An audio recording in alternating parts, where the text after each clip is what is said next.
Last week, the Reserve Bank of India barred banks and non-banking finance companies from investing in alternative investment funds to prevent questionable asset transfers. The Apex Bank took this measure to prevent the evergreening of stressed loans.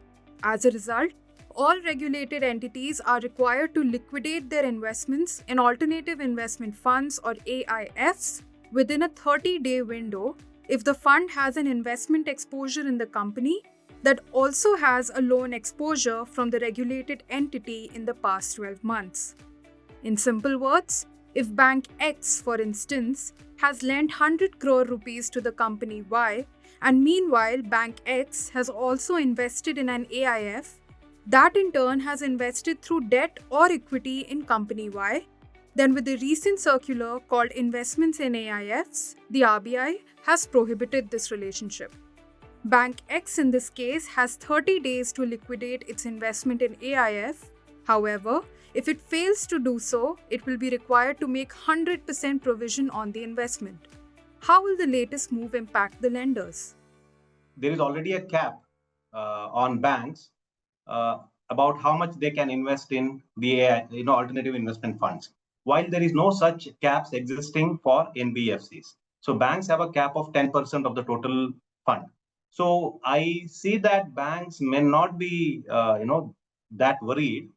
While in the case of NBFCs, as of now there are only two funds, two NBFCs who have reported the their exposure to such funds, and they have already started provisioning it.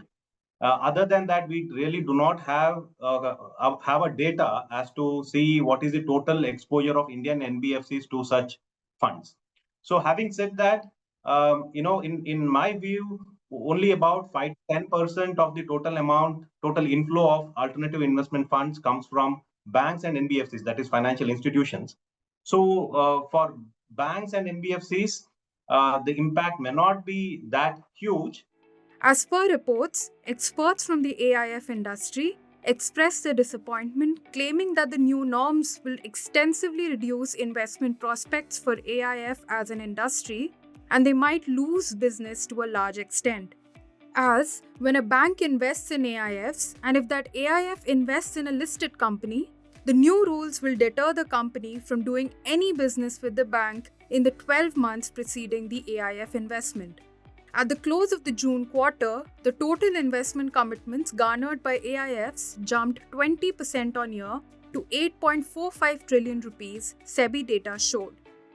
Some experts also suggest that financial institutions should provision the full amount of the investment in AIF rather than liquidate their investment to avoid any significant reduction in the value of their investment. Which is better, the provisioning or the liquidation route? Now, the question here is not, which is better, provisioning or liquidation. It is about the time. Okay, if you look at practically, is it possible for anybody to, liquidate 100% of such investments in 30 days? That's slightly doubtful, because these are close-ended funds, and which are given for a specific purpose, and they might have lock-in period, and there are so many other complications. So the NBFCs may not be able to liquidate in 30 days. So that leaves us with only one option. So a lot of firms are likely to go for provisioning unless RBI comes out with an addendum to the circular which says that, the timeline is extended for another 30 days or until 31st March or something like that. In his speech earlier this year in May, RBI Governor Shaktikanta Das flagged the issue of the evergreening of stressed loans, talking about how lenders resort to various innovative techniques in order to conceal the actual status of stressed loans in their books. One of the ways Das highlighted was an instance of two lenders getting into a sale and buyback agreement involving debt instruments so as to mutually evergreen each other's loans. Days after the central bank's directive, Piramal Enterprises Limited and IIFL Finance informed the stock exchanges of having initiated the process for provisioning already, in compliance with the new RBI norms.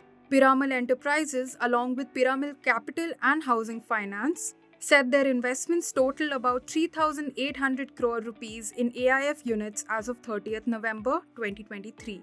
of which 1,700 crore rupees are invested in debtor companies of Piramal Enterprises as of the last 12 months. Separately, IIFL Finance also disclosed a combined investment of about 21 crore rupees in IIFL Fintech Fund and an outstanding debt exposure of around 3 crore rupees linked to one of the fund's downstream investments.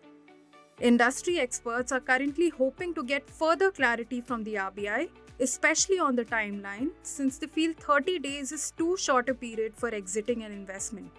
And even if they do so, they will have to bear a significant haircut in the investment value.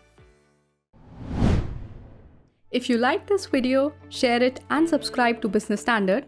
For more news, views and insights, log on to www.business-standard.com. Do also follow us on YouTube, Twitter, Facebook, Instagram, Telegram and LinkedIn.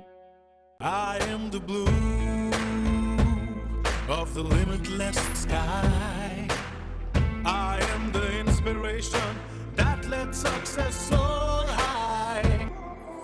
I will achieve, I will fly high. I am the I in SBI. I'm backed by the nation's trusted bank, SBI, the banker to every Indian.